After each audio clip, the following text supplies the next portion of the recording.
সন্দীপের স্ত্রী নাকি বলেছে আমার স্বামীকে ভিলেন বানাবেন না। ভাই আপনি জানেন না আপনার স্বামী মোর দ্যান আ ভিলেন। এটা তো কঙ্কালও ছাড়লো না। তার মানে তাহলে স্বাস্থ্য ভবনের মাথায় কে, স্বাস্থ্যের মাথায় কে? আমাদের চিফ মিনিস্টার। আমার একটাই কথা বলছি, মানে যারা এই সমস্ত তদন্ত করছেন আপনারা চিফ মিনিস্টারকে কাস্টাডিতে নিচ্ছেন না কেন? সবাই বলে চটি চাটা, আমার বলতে খুব খারাপ লাগে। চটিটা কি একটা চাটার জিনিস? কি বাঁচানোর চেষ্টা করছেন? কত টাকা আপনাদের লাগে? আপনারা কি খান? মেয়েটির বিপক্ষে আপনি এবং ওই 21 জনের অদ্ভুত মানুষগুলোকে, লয়ার্সগুলোকে, I know this is your profession, কিন্তু you should not go to that far where humanity is killed. মুখ্যমন্ত্রী আপনি একটু বলুন, নইলে আপনাকে কাস্টাডিতে নিয়ে আপনিই বলুন যে আপনাকে কাস্টাডিতে, আপনি নিজেই কাস্টাডিতে যেতে চান। কারণ আপনি হচ্ছেন আসল মানুষ যিনি সবটা জানেন। কারণ আপনার কথা ছাড়া আমাদের বাংলার পাতাটি নড়ে না, সবাই জানে। হ্যাঁ, তাই আপনাকে বলতে হবে কাকে লুকোনোর জন্য এত তথ্য প্রমাণ লোপাট করছেন, এবং প্রতিদিন আপনি যে 2.5 কোটি টাকা আমাদের ট্যাক্সের পয়সা খরচা করছেন, আপনাকে জবাব দিতে হবে। আমি এটা স্পিয়ার, দেখো তুমি মাথায়, অযথ তুমি একটুখানি ক্লোজ করো। এখানে আমি একটা স্পিয়ার লাগিয়েছি 10 তারিখ থেকে। তোমরা যদি আমার ছবি টবি দেখো, আমি যেখানে যাচ্ছি, আমি আমার নিজের কাজেও যখন যাচ্ছি, উকিলের একটা কাজ করলাম, তো আমি বললাম যে স্পিয়ার লাগাবো, তখন ডিরেক্টর বললেন না না আপনি একটা ছোট কালো টিপ পরুন। তো আমি পারলাম না স্পিয়ারটা লাগাতে। এই স্পিয়ার হচ্ছে আমার প্রতিবাদ। আমি এই স্পিয়ার অর্থাৎ ত্রিশূল, আমাদের কোনো শক্তি নেই আসলে, আমাদের 10 হাতে 10 জন দেবতা আমাদের দেয়নি, কিন্তু যেটা দিয়েছে সেটা হচ্ছে অত্যন্ত তীক্ষ্ণ মনোবল। যে মনোবলের উপর ভরসা করে আমাদের মেয়েরা রাস্তায় নেমেছে, কোনো কালার নয়, কোনো বাম, অতি বাম, ডান, বিজেপি, গেরুয়া, কোনো কিছু নয়। এখন মেয়েরা বেরিয়েছে, মেয়েদের সাথে ছেলেরাও চলেছে। একই অভিশাপ তোমার ভুবনে মাগো এত পাপ, একই অভিশাপ নাই প্রতিকার, মিথ্যারই জয় আজ সত্যেরও নাই তাই অধিকার। তাহলে সত্যের যদি অধিকার না থাকে, তাহলে তো এই যে পশুগুলো, এই কুকুরের থেকেও খারাপ নিম্ন শ্রেণীর যারা, তারা কি করবে? তারা ভাববে বা এ তো ভারী মজা, এতে তো কোনো শাস্তি হচ্ছে না, এই তারিখ নিয়ে যাচ্ছে, আবার আমাদের বাঁচানোর জন্য 21 জন উকিল চলে আসবে। তারা তো খুব আনন্দে আছে। এবং পর পর পর পর তুমি ভাবো 9 আগস্টের পর থেকে কতগুলো রেপ হয়েছে। এসব কি হচ্ছে? তাই জন্য প্রতিবাদ, আমার স্পিয়ার, এই দেখুন আমার মাথায় আমি স্পিয়ার আঁকছি, রোজ আঁকছি। যতদিন না এই অন্যায়ের শাস্তি হবে, ততদিন আমি এই স্পিয়ার, আমার এই ত্রিশূল আমার মাথায় রাখা থাকবে। দিদি এক্ষুনি একটা কথা বললেন যে তারিখ পে তারিখ, যে মানে সাধারণ মানে যারা এই ধর্ষক তারা ভাবছে এই তারিখ পে তারিখ হয়ে যাবে কিনা। এইখানেই প্রশ্নটা আসছে যে 9ই সেপ্টেম্বর, 5ই সেপ্টেম্বরের বদলে 9ই সেপ্টেম্বরে শুনানি হবে, এই আরজি করের মামলার শুনানি হবে সুপ্রিম কোর্টে, দ্বিতীয় শুনানি। এবং এই 9ই সেপ্টেম্বর কিন্তু 1 মাস পূরণ হবে আরজি করের যে ঘটনা ঘটেছে। সাধারণ মানুষ কিন্তু 5 তারিখের দিকে মানে তাকিয়েছিল, সারা ভারতের মানুষ 5 তারিখের দিকে তাকিয়েছিল, কিন্তু সেদিন হলো না যখন প্রচুর মানুষ ডিসঅ্যাপয়েন্টেড হয়েছেন। এবং 9 তারিখে এখন সাধারণ মানুষের বক্তব্য যে তাহলে কি সিবিআই খুব গুরুত্বপূর্ণ কিছু নথি দেবে, সেটা কি আমরা জানতে পারবো প্রথমত।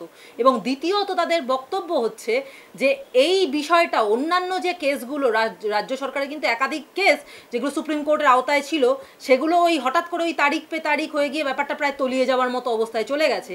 এটাও সেই রকম হবে না তো? সাধারণ মানুষের কিন্তু এই নিয়ে এখন আশঙ্কা তৈরি হয়ে গেছে। না, এত তথ্য প্রমাণ, এত লোট হয়েছে, এত কাণ্ড হয়েছে, মানে it is a challenge supreme কোর্টের কাছে, সবার কাছে ইট ইজ আ চ্যালেঞ্জ। মানে যারাই এই কেসটার সঙ্গে রয়েছে, তুমি ভাবো আমি এখানে বসে এতক্ষণ লিখছিলাম, তোমরা আসার আগে আমরা মিটিং করছিলাম, এখানে লিখছিলাম, এইটা আমি ধরো তুমি এলে কি হচ্ছিল, এই জিনিসটাই যদি কেউ লোপাট করে দিয়ে যায়, what M I to do? আমার তো লোপাট হয়ে গেছে সমস্ত। আর তুমি ভাবো পরের দিন এই ভদ্রলোক বলবো না কি বলবো, পিশাচ বলবো আমি জানি না, হ্যাঁ, সন্দীপ এর স্ত্রী নাকি বলেছে আমার স্বামীকে ভিলেন বানাবেন না। ভাই আপনি জানেন না আপনার স্বামী মোর দ্যান আ ভিলেন। তিনি কি না করেছেন, বাচ্চাদের উনি থেসিস কমপ্লিট করতে দেননি, উনি ভয় দেখিয়েছেন, উনি পাস করতে দেননি, উনি টাকা কিভাবে এক্সটর্ট করেছে। তারপরে আরেকটা কথা শুনে তো আমি মানে অ্যাজ আ কি বলবো, অ্যাজ আ ওম্যান আমি আমি একটা মানুষ এবং একজন ওম্যান, মানে নারীরা তো একটুখানি নরম হয়। কোভিডের সময় কোটি কোটি টাকা রোজগার করেছে, তাদের পরিবারের হাতে তারা তাদের বডি না তুলে দিয়ে সেখান থেকে অর্গানসগুলো নিয়ে বিদেশে পাচার করেছে। আমি শুনে তাজ্জব, এই একটা মেয়ে, আমি বলছি এই যে বাচ্চাটি যে মারা গেল, তার মৃত্যুতে কত যে চতুর্দিকে জ্ঞানের আলো আসছে পড়ছে, চতুর্দিকে অন্ধকার ছিলাম, আমরা অন্ধকারে ছিলাম। আমাদের বলা হতো যে কোভিড হলে আমরা, আপনারা দেখতে চাইবেন না, আমরা দিয়ে দিচ্ছি, আমরা জ্বালিয়ে দিচ্ছি। জ্বালিয়ে দেওয়ার আগে ওই সমস্ত অর্গানসগুলো বার করা, এরা তো কঙ্কালও ছাড়লো না। তার মানে এরা কি, এরা কারা? মানে এদেরকে ফাঁসি দিয়ে হোক বা সাংঘাতিকভাবে অত্যাচার করে হোক, এদের পাপ রেহাই হয় না। এরা কি কাণ্ড করেছে। এখানে আমি একটু আপনাকে মানে ইন্টারাপ্ট করছি যে শুধুমাত্র যদি কোভিডের সময় হতো তাও হতো, তা নয়, এর আগেও মৃতদেহ পাচার করা, ডেথ রেজিস্টার থেকে সেই নাম মুছে দেওয়া, বা এখানকার মানে ইউজ করা ডিসপোজেবল সিরিঞ্জ সেগুলোকে আবার রিইউজ করা, ডিসপোজেবল গজ তুলো যা যা আছে সেগুলোকে সমস্ত রিইউজ করা, এই সব কিছুই এনারা করেছে। তারপরে ওখানে মেডিকেল ওয়েস্ট পর্যন্ত পাচার করেছে। এত সব কাণ্ড করার পর তার স্ত্রী বলছেন, কি নাম, সঙ্গীতা নাকে, কোটি কোটি টাকার, আজকেই আমি তাদের বিরাট বড় তাদের ভিলা, সেই সব সন্দীপ, কি সঙ্গীতা সন্দীপের, আমি নাম বলাটা উচিত হবে না, ওই সব তাদের নামে ভিলা তৈরি করেছে। কেন? তার স্ত্রী বলছে তার স্বামীকে ভিলেন। এরকম শুধু তার স্বামী ভিলেন নয়, তার স্বামী এরকম অনেক অ্যাসোসিয়েট ভিলেন্স তৈরি করেছে, যারা কিনা আবার পেশায় ডাক্তারও। আমার খুব খারাপ লাগছে, এই একটি মেয়ে মারা গিয়ে এসে যে কত কি আমাদের চোখের সামনে একটা গোটা অন্ধকার পৃথিবীর ছবি তুলে ধরলেন। আমরা মানে যত যত কম বলবো এখন সেটাই ভালো। এই মহিলা চিকিৎসক যেদিনকে মারা গেছেন, যেটা আনন্যাচারাল ডেথই যদি আমরা ধরি, পুলিশ আনন্যাচারাল ডেথই যদি বলে থাকেও, তো তবুও সেখানে একটা ক্রাইম কিছু হয়েছে, এবং সেটা যখন সিন অফ অকারেন্স, যেটা তার পাশে একটা মাছি গলারও জায়গা থাকার উচিত নয়, সেখানে দাঁড়িয়ে পিডব্লিউডি এসে ভাঙচুর শুরু করেছে ঠিক তার পাশের ঘরটা, এবং এই নিয়ে কিন্তু যথেষ্ট জলঘোলা হচ্ছে। আচ্ছা, পিডব্লিউডি বা স্বাস্থ্য ভবন, মানে এটা তো আমার স্বাস্থ্য ভবন বলবেন তো, কোনো জায়গায় সংস্কার হবে তো স্বাস্থ্য ভবন বলবে তো, তাহলে স্বাস্থ্য ভবনের মাথায় কে, স্বাস্থ্যের মাথায় কে? আমাদের চিফ মিনিস্টার। তা আমার একটাই কথা বলছি, মানে যারা এই সমস্ত তদন্ত করছেন, আপনারা চিফ মিনিস্টারকে কাস্টাডিতে নিচ্ছেন না কেন? She is the one to reply to anything. Chief মিনিস্টারকে, যিনি কিনা হেলথ মিনিস্টার, তাকে কাস্টাডিতে নিতেই হবে। ওখানে যে সংস্কার হচ্ছে সেই সংস্কারের পারমিশনটা কে দিল? সন্দীপ ঘোষের ভায়া গেছে তার কাছে। সিবিআই এর যারা আইনজীবী রয়েছেন তারা বলছেন যে প্রচুর প্রমাণ লোপাট হয়ে গেছে। প্রশ্নটা এইখানে উঠছে যে সন্দীপের মাথার ওপর কার হাত আছে, মানে কারকে বাঁচানোর জন্য সন্দীপ এই এত কাণ্ড করছেন, এবং তিনি যার হাত রয়েছে সন্দীপের মাথার ওপর তিনি এখনো অন্তরালে রয়েছেন। মানে এই জিনিসটা যদি প্রপারলি এগোয়, সিবিআই যদি প্রপারলি তদন্ত করতে পারে, এত কিছু প্রমাণ লোপাট হয়ে যাওয়ার পরেও, তাহলে কি খুব বড় রাঘব বোয়াল কেউ এর মধ্যে জড়িয়ে পড়তে পারে? নিশ্চয়ই আপনারা বিনীত গোয়েলের কাছে যাওয়া উচিত। বিনীত গোয়েল এবং ইন্দ্রাণী মুখোপাধ্যায়, ডিসি সেন্ট্রাল, এইভাবে মিথ্যের পর মিথ্যে। এখন তো আর মমতা ব্যানার্জিকে দিয়ে কিছু হচ্ছে না, বাংলার মেয়েকে কেউ বিশ্বাস করতে পারছে না বলে আরেকটি বাংলার মেয়েকে উর্দি পড়িয়ে মিথ্যে কথা বলানো হচ্ছে। এটা অত্যন্ত নক্কারজনক একটি ঘটনা, লজ্জার বিষয়। আমরা পরিষ্কার দেখতে পাচ্ছি উনি 40 ফিট 22 ফিটের গল্প বলছেন, কি সব ফিটের গল্প বলছেন, যেখানে পুরো জায়গাটাই মাছি যাতে না গলতে পারে কর্ডন করা উচিত। উনি তারপরেও এত সব মিথ্যা কথা কেন বলছেন? এবং ওখানে যারা যারা দাঁড়িয়েছিলেন সেই দিনকে যে সব ছবি আমরা দেখতে পাচ্ছি, প্রত্যেককে কাস্টাডিতে নিয়ে নেওয়া উচিত এখনই। মানে আমি ভাবতে পারছি না যে এইরকম একটা ঘটনা আমরা চোখের সামনে সাধারণ মানুষ বুঝতে পারছি আর আপনারা বুঝতে পারছেন না। যারা তদন্ত করছেন প্লিজ, যারা তদন্ত করছেন, মুখ্যমন্ত্রী বা মানবেন না, বহু স্টেটে আছে যারা মুখ্যমন্ত্রীকে কাস্টাডিতে নিয়ে তাদের জেলও করিয়েছেন। এবং মুখ্যমন্ত্রীর আমি বলছি যে তিনি সারা বাংলার মানুষ তার পদত্যাগ চান, সারা বাংলার মানুষ, এবং তিনি বলছেন আমি পদত্যাগ করব না।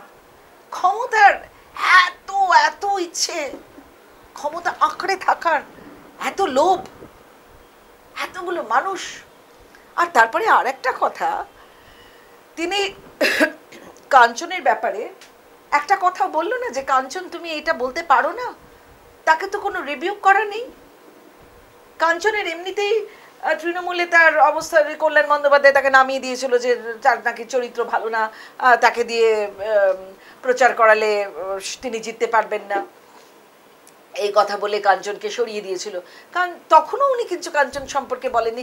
তার মানে আপনি শিল্পীদের জনপ্রিয়তাকে কাজে লাগিয়ে ভোটটাকে জিতে নিয়ে আপনি তাদেরকে দিয়ে নানা রকম কথা বলাচ্ছেন, এটা তো কাঞ্চনের নিজের কথা নয়।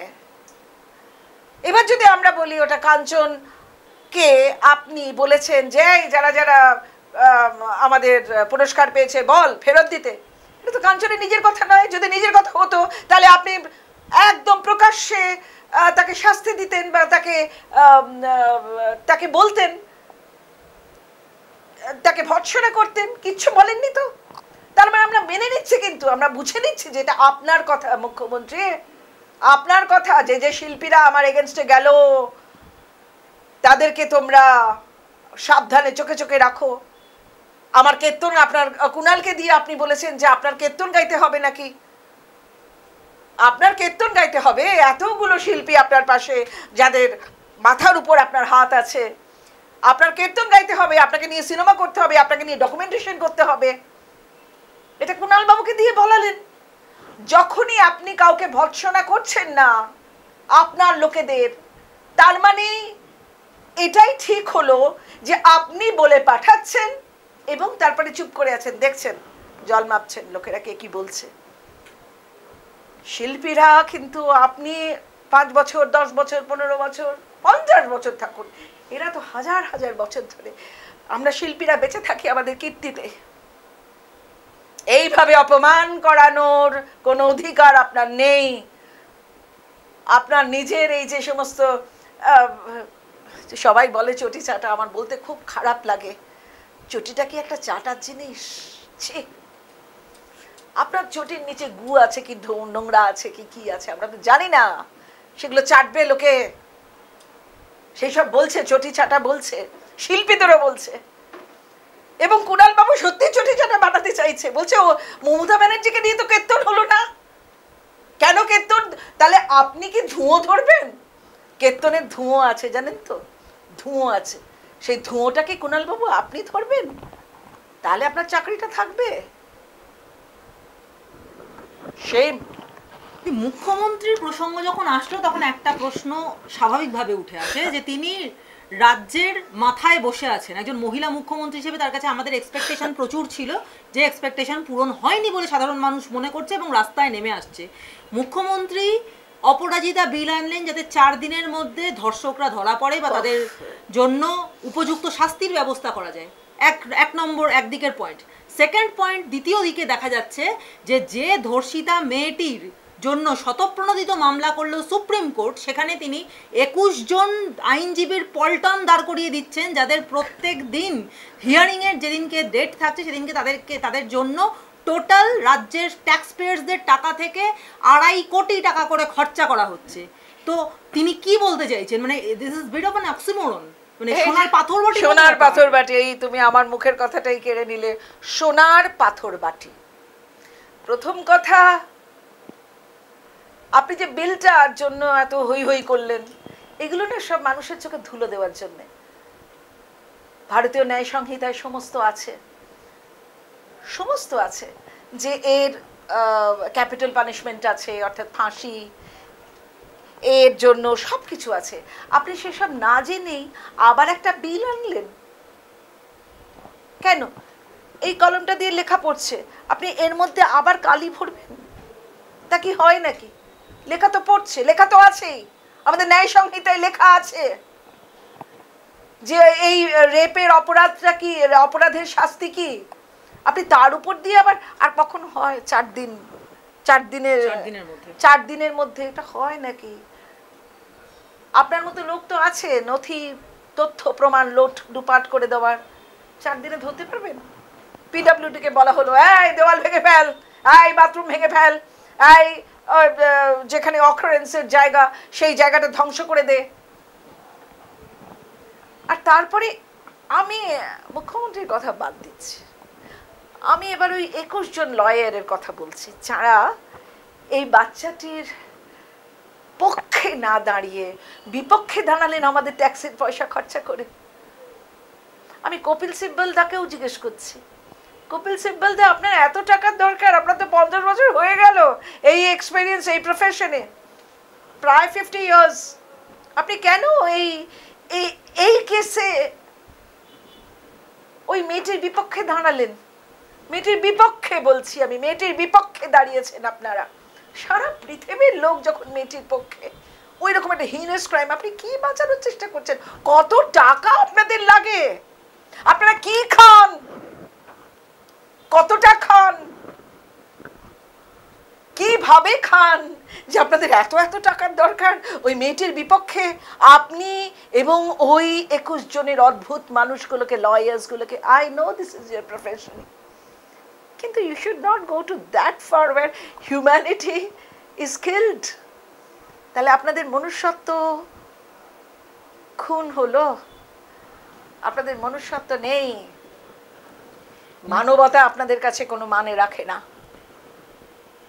না, মনুষ্যত্ব যে খুন হলো তার তো প্রমাণ আমরা পেয়েই গেছি, কারণ দ্বিতীয় দফার রাত দখল যেদিনকে হলো আরজি করের সামনে বা সারা বাংলা জুড়ে, 4 তারিখ, কারণ 5 তারিখে ছিল হিয়ারিংয়ের ডেট, পরবর্তীকালে জানা গেল 5 তারিখ হিয়ারিং হবে না। সেই রাত্রে আরজি করের সামনে নির্যাতিতা তিলোত্তমার মা বাবা এসেছিলেন এবং সেখানে তার বাবা দাবি করেছেন যে মেয়ের বডি মানে যখন এক ঘরে শোয়ানো, পাশের ঘরে নিয়ে গিয়ে পুলিশ তাকে টাকা দিয়ে তার মুখ বন্ধ করানোর চেষ্টা করছে, টাকার অফার করছে।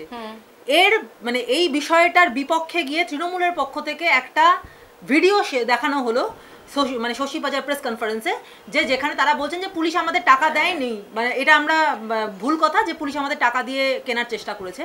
এবং সেই বিষয় নিয়ে মেয়েটির বাবা বা তার আত্মীয় স্বজন তারা বলছেন যে আমাদেরকে চাপ দিয়ে ওই ভিডিও তৈরি করতে বাধ্য করা হয়েছে। কি বলবেন এই বিষয়ে? আমি শশী বাজার দি এবং কাকলি দি সবাইকে বলছি, আপনারা এই ব্যাপারে থাকবেন না। শুধু দেখুন, আপনারা 5 বছরের জন্য কি 10 বছরের জন্য এসেছেন, আপনারা থাকবেন না।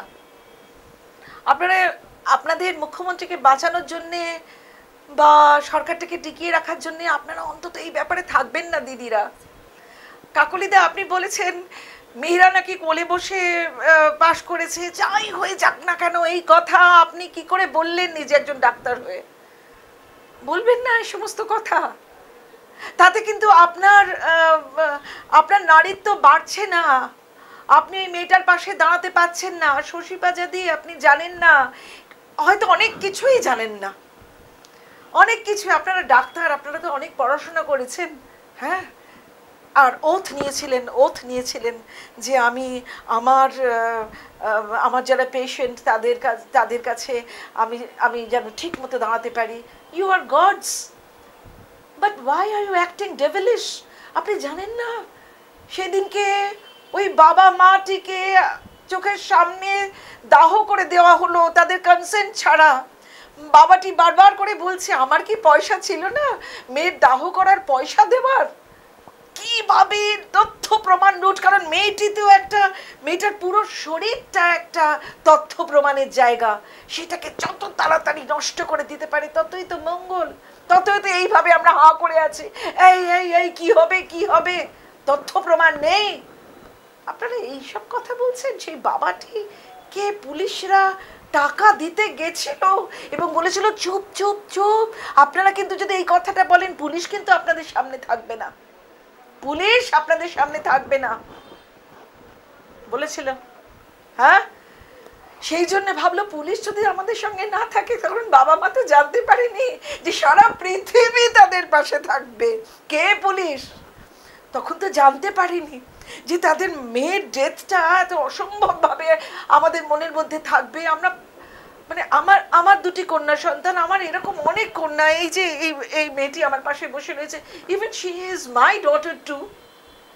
মেবি ও আমার পেট থেকে বেরোয়নি, but she is also my daughter. ও একলা ঘুরে বেড়ায়, এরকম একটা সাহসী মেয়ে। এবং সেই দিনকে ও গেছিল টিয়ার গ্যাসের শেল ওর সামনে, ও কি প্রচণ্ডভাবে ও আহত হয়েছিল, কিন্তু তার একদিন বাদেই ও আবার বেরিয়েছিল। কিন্তু সেই মেয়েটিকে তো আর বেরোবার বা ডাক্তারি করবার আর জায়গায় রাখলেন না ভাই। এবং সেই তথ্য প্রমাণ লোপাট করছেন কেন, কে, কিসের জন্য, কিসের জন্য, সেটা আমরা সবাই জানতে চাই। এইভাবে তথ্য প্রমাণ লোপাট করে কিন্তু ঈশ্বর আছেন। এবং আমি আমি এটা জানি যে রাষ্ট্রপতির ক্ষমতা আছে, কি ভিটো আইন না কি একটা আইন আছে, এটা ঠিক আমি অতটা আমি জেনে বলবো। তিনি কিন্তু তার ক্ষমতা আছে, তার ক্ষমতা আছে রাজ্যপালের এবং রাষ্ট্রপতি। আমি ঠিক আমি ব্যাপারটা জেনে বলবো, ভুল হয়ে যাবে। আর এইসব সোশ্যাল মিডিয়ায় ভুল মানে ভীষণ ভুল। হ্যাঁ, তো আমি জানি না এর একটা মানে, আর সমস্ত তথ্য প্রমাণ যদি লোপাট হয়ে যায় তাহলে বোধহয় রাষ্ট্রপতির একটা সে থাকে, সেটা অবধি আমরা যেতে চাই না। আমি বাংলার মানুষকে বলবো, আপনারা প্রতিবাদ যেটা করছেন প্রতিবাদ ছাড়বেন না প্লিজ। প্রতিবাদ ছাড়লে না, সামনে পুজো, আপনারা পুজোয় যাবেন নিশ্চয়ই, আড়ম্বরহীন পুজো। না না, শাড়ি টাড়ি যা পরা হয়েছে, আমাকে এই শাড়িটা পুজোয় পরবার জন্যে আমার ভক্তরা দিয়েছেন, তো আমি পরেছি আজকে গণেশ পুজো বলে আমি পরেছি। তো এইটাও আমার একজন আমার ছাত্র দিয়েছিল অনেক আগে, এটা আমি পড়েছি, কারণ ওরা বলেছে দিদি তুমি ওই রকম করে দাঁড়াবে না ক্যামেরার সামনে। সেদিনকে আমি একটা ক্যামেরার সামনে এমনি আমি এত কাঁদছিলাম, আমি আজও কাঁদছি, কারণ আমি ভাবতেই পারছি না যে এখনো পর্যন্ত কিছু হচ্ছে না। আমি কিন্তু খুব সাহসী। আমাকে যখন সবাই মিলে মারতে এসেছিল, ওই কাউন্সিলর, একজন মুসলমান কাউন্সিলর, তার ইনস্টিগেট করেছিল, আমি তখনও কিন্তু হাত জোর করে বলেছিলাম যে আপনারা মারবেন না, আপনারা বলুন আপনাদের কি বলার আছে। আমি প্রচণ্ড ডিসিপ্লিনড একটা জায়গায় মানুষ হয়েছি। আমি ভাবতেই পারছি না এইরকম একটা কর্মক্ষেত্রে, আমার দুটি মেয়েই কাজ করে, কর্মক্ষেত্রে খুন হয়ে গেল। এবং সেই সরকারি জায়গার লোক তার মা বাবাকে গিয়ে বলছে এই পয়সা নাও, পুলিশরা বলছে এই পয়সা নাও, নইলে কিন্তু আমরা থাকবো না তোমাদের সঙ্গে। এইরকম একটা হিনাস ক্রাইমের সাথে। আচ্ছা, পুলিশকেও আমি বলি, এই তোমার মেয়েও হচ্ছে বড় টড়ো সব সরিয়ে, আপনাদের মানবতা নেই। আমি জানি আপনার চাকরিটা না থাকলে বা অন্য জায়গায় পোস্টিং হয়ে গেলে আপনার খুব অসুবিধা, কিন্তু সবাই মিলে যদি আপনারা এর প্রতিবাদ করেন। আমার বহু পুলিশ বন্ধু আছেন, বহু পুলিশের হাত জোর করে বলছে দিদি আপনারা কবে আসবেন। আমি বললাম এখানে বিজেপি আসুন বা যেই আসুন সেটা বড় কথা নয়, তোমাদের ভেতরটাকে চেঞ্জ করতে হবে, তা নইলে আমরা কোথায় যাবো? Where do we stand? I'm getting emotional, মানে আমার ওইটাই একটা প্রবলেম। আমি যাই হোক, বলো দিদি। এই যে ঘটনাগুলো পরপর ঘটছে, সেখানে দাঁড়িয়ে যখন নির্যাতিতা অভয়ার মা বাবার কাছে সংবাদ মাধ্যম পৌঁছয়, সংবাদ মাধ্যমের কাছে তারা টালা থানার ক্রিয়াকলাপ কার্যকলাপ নিয়ে তারা প্রশ্ন তুলেছেন, টালা থানার ওসির কার্যকলাপ নিয়ে প্রশ্ন তুলেছেন যে কেন ময়না তদন্তের আগে ইউডি কেস মানে আনন্যাচুরাল ডেথের কেস করা হলো, কি বলবেন? আনন্যাচুরাল ডেথ কেন? প্রথমে তো সুইসাইড বলে চালানোর চেষ্টা করছিলেন, মা বাবাকেও বলেছিল সুইসাইড, এবং মা বাবাও একসময় ভাবতে শুরু করেছিল যে হয়তো সুইসাইড, কারণ ওরা তো তারা কিছু বলেনি, খালি বলছেন ইউডি, আনন্যাচুরাল ডেথ। এবং তার সঙ্গে আরেকটু ইনক্লুড করি উইলফুল রেপ, এই কথাটাও লেখা রয়েছে। রেপ কি কখনো উইলফুল হতে পারে আপনার মনে হয়? হ্যাঁ, উইলফুল রেপ এই ওয়ার্ডটিও ইউজ করা হয়েছে। মানে কার উইল?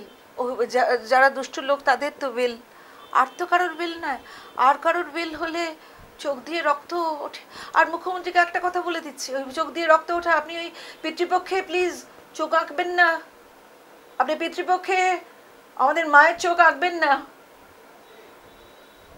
বিচার চাই, এরকম দেখবেন চতুর্দিকে এই চোখে বিচার চাই। যে চোখ দিয়ে রক্ত বেরিয়েছে ও কিন্তু মা দুর্গা একজন। ও কোভিডের সময় প্রচণ্ড কষ্ট করেছিল, প্রচণ্ডভাবে তার রুগীদের ও চিকিৎসা করেছিল। আপনি প্লিজ ওই পিতৃপক্ষে মায়ের চোখ আঁকবেন না।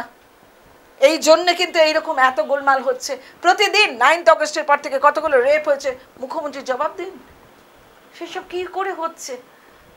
কারণ একটা প্রথম কথা, এই যে যাদেরকে এই সিভিক টিভিকগুলো খুব, এগুলো ঠিক নয়। হয়তো অনেক কিছু ভালো সিভিক আছে, কিন্তু এই যে এত এত লক্ষাধিক সিভিক আপনি নিয়েছেন, আপনারা তাদের খোঁজ খবর নিয়েছেন? এই যে ছেলেটি তো পাগল, সেক্সুয়াল ম্যানিয়াক, যে একই দিনে দুটি পাড়ায় যায়, দুটি মেয়েদের পাড়ায় যায় একই রাত্রিরে, তারপরেই সে মেয়েটিকে রেপ করে। তার বন্ধু বলেছে একবার যায় কালীঘাটে, একবার যায় সোনাগাছিতে, আর তারপরে আসে মেয়েটিকে রেপ করতে। এই ধরনের সিভিক, এরা আপনার কর্মচারী? লক্ষাধিক সিভিকদের মধ্যে কতগুলো পশু আছে বলুন তো? আপনি এইসব পশুদের রেখেছেন কেন? ওই কন্ট্রাক্টরে 10-15 হাজার টাকা দেওয়ার জন্য পুলিশের তো কত পোস্ট খালি আছে, সেই পুলিশদের পোস্ট দেননি কেন? আর সমস্ত আমাদের বিচারপতিরা বলছে এত জায়গায়, এত বিভিন্ন সেগমেন্টে আপনারা কন্ট্রাকচুয়াল লেবার্স রেখেছেন। কন্ট্রাকচুয়াল লেবার্স তারা সার্ভিস কি দেবে? মানে এই যে আমাদের সরকারের সংসারটা চলছে না, মানে কি করে চলছে তাও বললে 2.5 কোটি টাকা প্রত্যেক দিন সেই খুনটাকে আনন্যাচুরাল ডেথ কিংবা সুইসাইড প্রমাণ করবার জন্যে 21 জন উকিল, তার উপরে কপিল সিব্বল। মানে নো আইডিয়া। কেন বুঝতে পেরেছেন? মেয়েরা রাত জাগছে, কারণ মেয়েদের কাছে তো এটা একদম evident that had been a cold-blooded murder, and to cover up so many things. মানে আমার না ওই অনিল কাপুরের সেই একটা কি মিস্টার ইন্ডিয়া করেছিল, ওই রকম মনে হচ্ছে যদি আমরা কাউকে পাঠাতে পারতাম যে ভ্যানিশ হয়ে সমস্ত ব্যাপারটা দেখতে পেত, তাহলে তো সব বলে দিতে পারতো, তাহলে আর এত সব কাণ্ড হতো না, তাহলে এক দিনে 2.5 কোটি টাকা নষ্ট হতো না। সাধারণ মানুষেরও কিন্তু বক্তব্যটা সেটাই, যে কোনো লাল নীল গেরুয়া হলুদ কিচ্ছু নয়। প্রথম প্রশ্ন হচ্ছে যে জবাব চাওয়ার সময় এসেছে, এবং কেন এই ভয়ঙ্কর অপরাধ হলো, কেন প্রমাণ লোপাটের চেষ্টা, কেন প্রথম থেকে সমস্ত ধামাচাপা দেওয়ার চেষ্টা, এবং কাদেরকে বাঁচানোর প্রয়োজন, পুলিশের বা প্রশাসনের কাদের বাঁচানোর প্রয়োজন, সেই জবাব চাই। সাধারণ মানুষ রাস্তায় নেমে, মানে দলমত নির্বিশেষে, কোনো পতাকা নেই, সাধারণ মানুষ রাস্তায় নেমে গলা ফাটিয়ে এই প্রশ্ন করছে যে আমরা জবাব চাই, জবাব দাও। কি বলবেন? একদম, আর বলার কিছু নেই তো, এটাই তো কথা। সাধারণ মানুষ, আর আমি সাধারণ মানুষকে হাত জোর করে বলছি, আপনারা প্রতিবাদ করা ছাড়বেন না যতদিন না আসল দোষীরা শাস্তি পাক, আপনারা ছাড়বেন না। আর মুখ্যমন্ত্রী আপনি একটু বলুন, নইলে আপনাকে কাস্টাডিতে নিয়ে আপনিই বলুন যে আপনাকে কাস্টাডিতে, আপনি নিজেই কাস্টাডিতে যেতে চান, কারণ আপনি হচ্ছেন আসল মানুষ যিনি সবটা জানেন। কারণ আপনার কথা ছাড়া আমাদের বাংলার পাতাটি নড়ে না, সবাই জানে।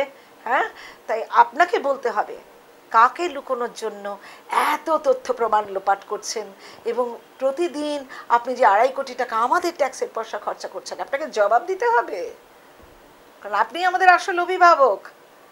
আপনাকে আমরা ভোট দিই বা না দিই, অধিকাংশ মানুষ আপনাকে ভোট দিয়ে এনেছিল আদর করে ভালোবেসে।